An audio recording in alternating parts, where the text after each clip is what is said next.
Hello everyone, welcome to electric English. I am Piyush Jindal. Vocabulary short series day 4। आज का जो word है बहुत इंपॉर्टेंट है और काफ़ी बार एग्जाम्स में पूछा गया। उससे पहले लास्ट क्लास का कुछ डिस्कस कर लेते हैं। Aspirants have alluded PSSB exam so far. PSSB exams have alluded aspirants. अब एस्पिरेंट्स ने एग्जाम्स को चकमा दिया या एग्जाम्स ने एस्पिरेंट्स को चकमा दिया? हमने तो नहीं दिया भाई, एग्जाम्स में चकमा दे रहे हैं, वही नहीं हो रहे। हम तो चाहते हो जाए, तो इसी वजह से ये यूसेज गलत हो जाएगा। ये क्या हो जाएगा? सही हो जाएगा। ठीक है जी, तो बी राइट आंसर है। Second, the government has declared him fugitive. ठीक है, सेकंड है the government has declared him as fugitive. देखोगे आप, सेकंड में एज का यूज किया, पहले में एज का यूज नहीं किया। तो एज का मतलब क्या है कि गवर्नमेंट ने उसे कैसे डिक्लेयर किया। इसका मतलब कैसे, कैसे को इंग्लिश में क्या बोलते हैं? हाउ। कैसे डिक्लेयर किया? बकोड़े के जैसे। ऊपर वाले का मीनिंग क्या हो जाएगा? अगर आप ट्रांसलेशन की बात करोगे, मीनिंग की बात करोगे, गवर्नमेंट ने उसे क्या डिक्लेयर किया। क्या का मतलब व्हाट। अब मुझे आप एक बात बताओ, गवर्नमेंट ने उसे भगोड़ा डिक्लेयर कर दिया, गवर्नमेंट ने उसे क्या डिक्लेयर किया या गवर्नमेंट ने उसको कैसे डिक्लेयर किया? भाई क्या डिक्लेयर किया जा रहा है वो बताइए। कैसे डिक्लेयर करने का कोई तरीका होता है क्या? डिक्लेरेशन का मतलब तो यही होता है ना कि किसका नाम ले रहे हो आप, किसको नेम कर रहे हो आप। सपोज कर लो कि मैंने बोल दिया ही ट्रीट्स मी या she treats me as a friend. तो ट्रीट करने का तरीका हो सकता है लेकिन डिक्लेयर करने का तरीका नहीं हो सकता। इतनी बात तो हमें समझ आ रही है। तो इसी वजह से जब आप ट्रीट वर्ड यूज कर रहे हो, है ना, तो she treats me as a friend, वहां पे एज का यूज होगा क्योंकि वहां पे हमें हाउ वाला मीनिंग चाहिए, लेकिन डिक्लेयर के साथ नहीं चाहिए। इसी वजह से ये गलत हो जाएगा, ये सही हो जाएगा। सिंपल, आपको रूल याद करने की जरूरत नहीं है कि कहां पे एज लगाना है, कहां पे नहीं। क्लियर हो गया? तो इसका सही आंसर क्या हो जाएगा? ए। चलिए, आज का जो वर्ड है दैट इज क्रेजुलस। क्रेजुलस, ठीक है। अब देखोगे, सबसे पहले यहां पे हमने लिखा हुआ OUS। जो भी वर्ड्स के पीछे OUS लिखा होता है जनरली वो एडजेक्टिव्स होते हैं। इतनी भैया आप नोट कर लो एक बात, है ना। जैसे फॉर एग्जांपल मैंने एक वर्ड लिखा फेमस, ठीक है। अब जो हमने ये वर्ड लिखा फेमस, इसके बाद क्या लिखा हुआ? OUS। तो ये भी हमारा क्या है? एडजेक्टिव। OUS एक सफिक्स है। उस दिन समझाया था ना सफिक्स क्या होते हैं। सफिक्स क्या होते हैं? जो आपकी स्टेम के बाद लगते हैं, ठीक है। अब इस OUS का मतलब क्या होता है? OUS का मतलब होता है फुल ऑफ समथिंग।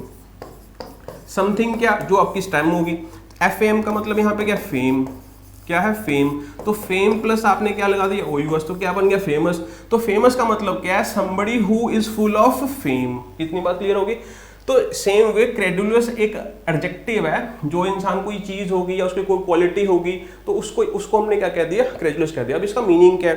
क्रेडुलस का मतलब क्या होता है कि सबसे पहले मैं आपको यहाँ पे सिखाता हूँ। यहाँ पे एक वर्ड लिखा है वो क्रेड, ठीक है। ये एक रूट वर्ड है। क्या है? एक रूट वर्ड है। क्रेड रूट वर्ड का मतलब क्या होता है? ट्रस्ट। क्या मतलब होता है? ट्रस्ट या फिर बिलीफ। क्या मतलब होता है? या तो ट्रस्ट होता है या फिर क्या होता है? बिलीफ, भरोसा। हमने बोला क्रेडिट, ठीक है। क्रेडिट का मतलब क्या है? पैसे आ जाने, देने, पैसे आ जाने। अब कोई इंसान आपको पैसे दे रहा है, वो पैसे कब देगा? जब बीच में ट्रस्ट फैक्टर होगा या नहीं होगा? अगर ट्रस्ट फैक्टर नहीं है तो वो पैसे कैसे दे देगा? आपने क्रेडिट कार्ड पे पैसे निकाल लिए, बैंक आपको एडवांस में पहले पेमेंट करने के लिए मौका दे रहा है, तो कहीं ना कहीं बीच में कौन सा फैक्टर है? ट्रस्ट फैक्टर है। आपने लोन लेने जाना है ना, तो पहले बैंक आपकी क्रेडिट रेटिंग चेक करेगा। कौन सी रेटिंग? Credit rating. कि भाई ये बंदा जो है ये डिफॉल्टर तो नहीं है। ऐसा तो नहीं है कि पहले इसने लोन वोन लिए थे और पैसे नहीं चुकाए हुए या इसकी तरफ पैसे खड़े हैं हमारे। तो क्रेडिट का मतलब क्या है कि क्या इस पे भरोसा किया जा सकता है? समझ आ गया? तो क्रेजुलस का मतलब भी भरोसे पे कुछ ना कुछ होगा, है ना। तो क्रेजुलस एक ऐसे इंसान के लिए यूज किया जाता है जो कि बहुत जल्दी किसी पे भरोसा कर लेता है। हर ग्रुप में एक ऐसा व्यक्ति होता ही होता है। जैसे मैंने बोल दिया कि आपने कोई एक स्टोरी सुनाई, है ना, और उस इंसान ने वो स्टोरी को मान लिया बिना सोचे समझे, बिना किसी एविडेंस के, बिना रीजनेबल होके कि जो भी आपने बोला हाँ यार ठीक है। तो वो एक इंसान जो है उसको हम बोल सकते हैं लल्लू लाल, है ना। बोलते हैं ना ये तो लल्लू लाल है यार, इसको कोई भी पागल बना सकता है, इसको कुछ भी बताओगे ये मान लेगा। तो उस इंसान की जो वो क्वालिटी है दैट इज कॉल्ड क्रेजुलस। तो ये नेगेटिव वर्ड हुआ, पॉजिटिव नेगेटिव वर्ड हुआ। इतनी बात आपको समझ आ गई। और इसका एक सिनोनियम है गुलिएबल, GULLIBLE। ये भी हमारा क्या है? एडजेक्टिव है। मीनिंग क्लियर हो गया जी। नेक्स्ट आगे चलते हैं।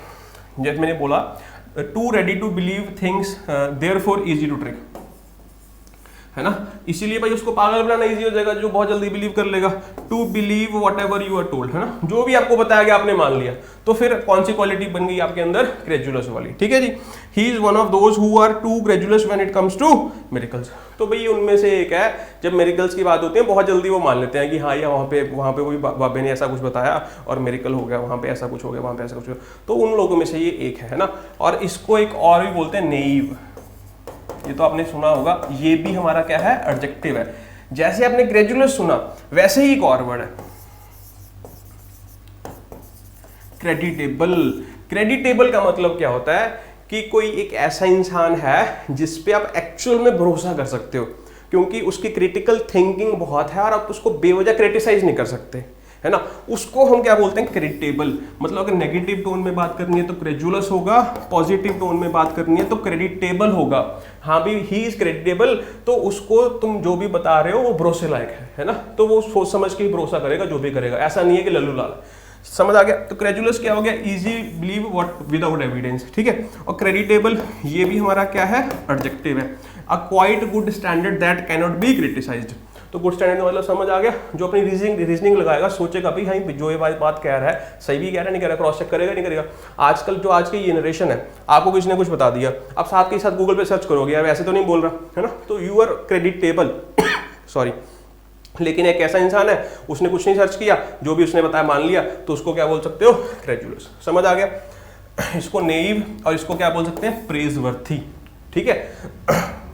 समझ आ गया जी। नेक्स्ट कुछ वर्ड्स और हैं। सबसे पहला वर्ड है क्रेडिबल। क्रेडिबल कहाँ से बना? क्रेड से बना। तो ये सारे वर्ड उसी से बने हैं। तो क्रेडिबल का मतलब ये भी एक एडजेक्टिव है ना। मैंने बोल दिया क्रेडिबल स्टोरी। तो क्रेडिबल स्टोरी का मतलब क्या है? एक ऐसी स्टोरी जिस पे भरोसा किया जा सकता है। तो भरोसे लायक, something that can be trusted. तो इनक्रेडिबल, इन मैंने आपको पहली क्लास में बताया था, इन प्रीफिक्स है तो ये नेगेटिव होता है। इनक्रेडिबल का मतलब something that is not credible. तो ये मतलब एक ऐसी चीज जिस पे भरोसा ही नहीं किया जा सकता। इनक्रेडिबल इंडिया, तो भाई इनक्रेडिबल इंडिया क्यों बोलते हैं? एक देश में इतने तरीके के लोग रहते हैं, इतने तरीके के खाने हैं, इतने राज्य हैं, तो ये सामने वाला सोच भी नहीं सकता कि एक देश में इतनी सारी चीज़ें कैसे फिजिबल हैं। उस केस में हम कौन सा वर्ड यूज करते हैं? इनक्रेडिबल। ये आपका नेगेटिव कंटेक्स्ट में भी यूज हो सकता है, ये पॉजिटिव में भी यूज हो सकता है ना। समझ आ गई इतनी बात? नेक्स्ट है क्रेडेंशियल्स। तो जब भी भाई आप जॉब के लिए कहीं पे जा रहे हो तो वो आपको बोलते हैं अभी क्रेडेंशियल्स हो। क्रेडेंशियल्स का मतलब क्या है? ऐसे दस्तावेज, ऐसे डॉक्यूमेंट्स जिस पे भरोसा किया जा सके, है ना। तो भरोसे वाली बात आ गई। तो डॉक्यूमेंट्स या बेसिक इन्फो जिस पे ट्रस्ट किया जा सकता है, उसको हम क्या बोलते हैं? क्रेडेंशियल्स। क्रीडेंस, क्रीडेंस ये नाउन है जी, और ये प्लूरल में लिखा जाता है, ध्यान रखना। ये दोनों एडजेक्टिव हैं ऊपर वाले, ठीक है। और ये हमारा नाउन है, ये हमारी वर्ब है। नोट कर लो, सारे वर्ड एग्जाम में पीवाई की बुक में सारे वर्ड्स हैं, ठीक है। क्रीडेंस एक नाउन है। क्रीडेंस का मतलब क्या है ना? सपोज कर लो कि आप किसी ने आपको कोई चीज़ बता दी, है ना, तो कैसे भरोसा किया जा सके? तो जो चीज़ उसमें भरोसा फिल करेगी, जो चीज़ उसमें कॉन्फिडेंस फिल करेगी, वो एक एविडेंस, उस एविडेंस को हम बोलते हैं क्रीडेंस। क्रीडेंस का मतलब क्या है? किसी चीज़ को क्रेडेंशियल्स देना, किसी चीज़ को क्रेडिबल बनाना। तो उस फैक्ट को, उस एविडेंस को हम क्या बोल देंगे? क्रीडेंस बोल देंगे, ठीक है। और क्रेडिट का मतलब क्या है? उस प्रोसेस को, जिस प्रोसेस से हम किसी को क्रेडिबिलिटी दे रहे हैं, अक्रेडिटेड, है ना। तो यूनिवर्सिटीज के लिए यूज होता है मान्यता प्राप्त, मतलब इस पे भरोसा किया जा सकता है, ठीक है। उस केस में हम इसको यूज करते हैं। तो ये मीनिंग्स लिखे हैं, something that can be trusted, incredible, too good to be trusted, है ना। भी इतना कुछ है कि कैसे ट्रस्ट किया जाए। क्रेडेंशियल्स का मतलब कि डॉक्यूमेंट्स जिस पे भरोसा किया जा सके। और क्रीडेंस का मतलब क्या है? क्रेडेंशियल्स या फिर रिस्पॉन्सिबिलिटी देना, है ना। भाई हाँ भी ये चीज़ जो है इसी वजह से मैं इस पर ट्रस्ट कर रहा हूँ, तो उसको हम क्या नाम दे देंगे? क्रीडेंस। क्रेडिट का मतलब क्या है? उस प्रोसेस को जब हम किसी को क्रेडेंशियल्स दे रहे हैं, ठीक है। समझ आ गया? तो आज का जो वो क्विज है, आपने फिलिंग द ब्लैंक में 5 ऑप्शंस में से फिल करना है। Historical events lends blank to his history, ठीक है जी। सो आज के लिए इतना ही, मिलते हैं कल की क्लास में। Thank you, bye.